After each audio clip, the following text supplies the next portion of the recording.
નમસ્કાર મિત્રો, સ્વાગત છે તમારું ગુજરાતી ધાર્મિક સ્થળ ચેનલમાં। આજે આપણે મહાકાળી માની ઉત્પત્તિ ક્યારે અને કેમ થઈ, પાવાગઢ ઉપર મહાકાળી માતા કેવી રીતે આવ્યા તથા ભદ્રકાળી મંદિરના સંપૂર્ણ ઇતિહાસની વાત કરશું, તો વિડીયોને અંત સુધી જરૂર જુઓ। એકવાર દારૂણ નામનો બહુ શક્તિશાળી દૈત્ય હતો। તેના અત્યાચારથી બધા લોકો ત્રસ્ત હતા। મનુષ્ય તો ઠીક, દેવતાઓ પણ એ દૈત્યથી ડરતા હતા, કારણ કે આ દારૂણ નામના દૈત્યને એવું વરદાન હતું કે તે કોઈ દેવ કે પુરુષથી નહીં મરે, તે માત્ર એક સ્ત્રીના હાથે જ મૃત્યુ પામશે। માટે બધા દેવતાઓ દારૂણના ત્રાસથી બચવા બ્રહ્માજી પાસે ગયા અને પ્રાર્થના કરી કે તમે સ્ત્રીરૂપ ધારણ કરીને દારૂણનો સંહાર કરો। બ્રહ્માજીએ તેમની વાત માની અને સ્ત્રીરૂપ ધારીને દારૂણ સાથે યુદ્ધ કરવા લાગ્યા, પરંતુ દૈત્યના વરદાનને કારણે બ્રહ્માજી તેનો સંહાર કરી શક્યા નહીં। ત્યારબાદ બ્રહ્માજી અને દેવતાઓ ભગવાન શિવજીના શરણમાં આવ્યા અને વિનંતી કરી કે હે પ્રભુ, આ દૈત્યથી સૃષ્ટિને બચાવો। આ સાંભળી ભોળાનાથે માતા પાર્વતી તરફ જોયું। માતા પાર્વતીએ પોતાની લીલા રચી અને પોતાના એક અંશને શિવજીના શરીરમાં પ્રવેશ કરાવ્યો। ત્યાર પછી ભગવાન શિવજીએ ત્રીજું નેત્ર ખોલ્યું અને તેમાંથી એક ભયંકર સ્ત્રીરૂપ પ્રગટ થયું। તે સ્ત્રીનું રૂપ મહારુદ્ર જેવું ભયંકર હતું। મસ્તક પર ચંદ્ર દેવતા અને હાથમાં ત્રિશૂલ હતું। માતા પાર્વતીના આ રૂપને કાલિકા કહેવામાં આવ્યું। કાલિકાએ દારૂણ અને તેની સેના સામે મહાયુદ્ધ કર્યું અને આખરે દારૂણનો સંહાર કર્યો। ત્યારથી કાલિકાને મહાકાળી તરીકે પૂજવામાં આવે છે। સમય જતાં રક્તબીજ નામનો ભયંકર રાક્ષસ થયો। તેને વરદાન હતું કે તેના લોહીનું એક ટીપું પણ ધરતી પર પડે તો તેમાંથી હજારો દૈત્ય પેદા થાય। રક્તબીજે નિર્દોષોને મારવાનું શરૂ કર્યું। અંતે દેવતાઓ ફરી માતાના શરણમાં આવ્યા। મહાકાળી માએ રાક્ષસોનો વધ શરૂ કર્યો, પણ લોહી ધરતી પર પડતા જ નવા રાક્ષસો પેદા થવા લાગ્યા।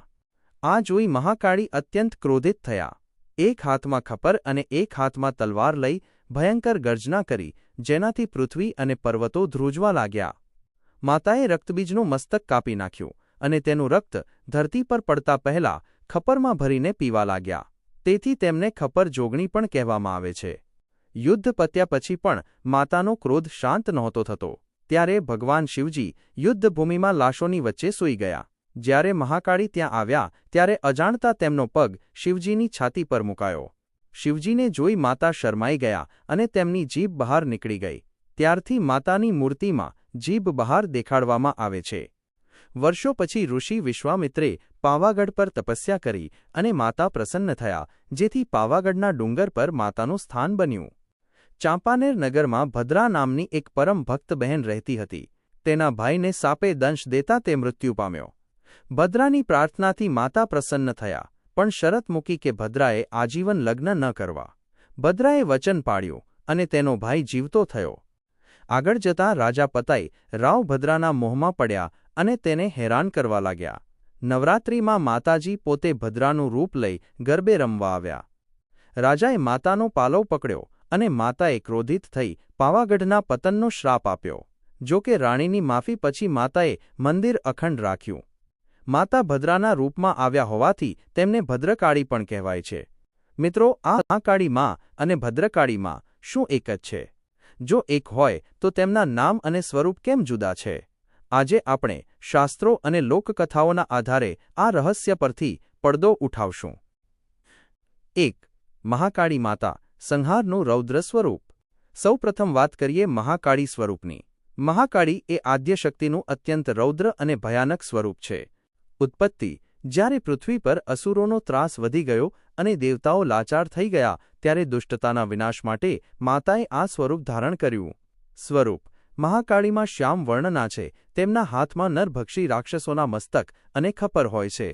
તેમનો હેતુ માત્ર પાપીઓનો સંહાર કરવાનો હતો। નિશાની: તે ક્રોધિત અવસ્થામાં હોય છે, જેમના વાળ ખુલ્લા હોય છે અને ગળામાં મુંડમાળા હોય છે। આ સ્વરૂપ બ્રહ્માંડની નકારાત્મક શક્તિઓને ખતમ કરવા માટે પ્રગટ્યું હતું। 2. ભદ્રકાળી માતા કલ્યાણકારી અને મંગલકારી સ્વરૂપ। હવે વાત કરીએ ભદ્રકાળી સ્વરૂપની। ભદ્ર શબ્દનો સંસ્કૃતમાં અર્થ થાય છે કલ્યાણકારી અથવા ભલું કરનાર। કેવી રીતે જુદા પડ્યા? પુરાણો મુજબ જ્યારે મહાકાળી માતાએ રક્તબીજ અને દારૂણ જેવા રાક્ષસોનો સંહાર કર્યો, ત્યારે તેમનો ક્રોધ શાંત થતો નહોતો। તે ક્રોધને કારણે આખી સૃષ્ટિ ભયમાં હતી। જ્યારે શિવજીના સ્પર્શથી અને દેવતાઓની સ્તુતિથી માતાનો ક્રોધ શાંત થયો ત્યારે તેમનું જે સૌમ્ય અને કલ્યાણકારી સ્વરૂપ પ્રગટ્યું તેને ભદ્રકાળી કહેવામાં આવે છે. સ્વરૂપ: ભદ્રકાળી માતા ભક્તો માટે દયાળુ છે. તે સંહારક હોવાની સાથે સાથે પાલનહાર પણ છે. પાવાગઢની કથા મુજબ જ્યારે માતા ભક્ત ભદ્રાની ભક્તિથી પ્રસન્ન થઈને તેના રૂપમાં ગરબે રમવા આવ્યા ત્યારે તે ભદ્રકાળી કહેવાયા. 3. મુખ્ય તફાવત ક્વિક કમ્પેરિઝન. ચાલો સમજીએ બંને વચ્ચેના મુખ્ય તફાવત. લક્ષણ: મહાકાળી, ભદ્રકાળી.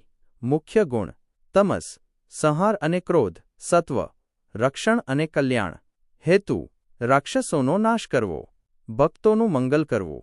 અવસ્થા: યુદ્ધભૂમિનું ઉગ્ર સ્વરૂપ, શાંત અને આશીર્વાદ આપતું સ્વરૂપ.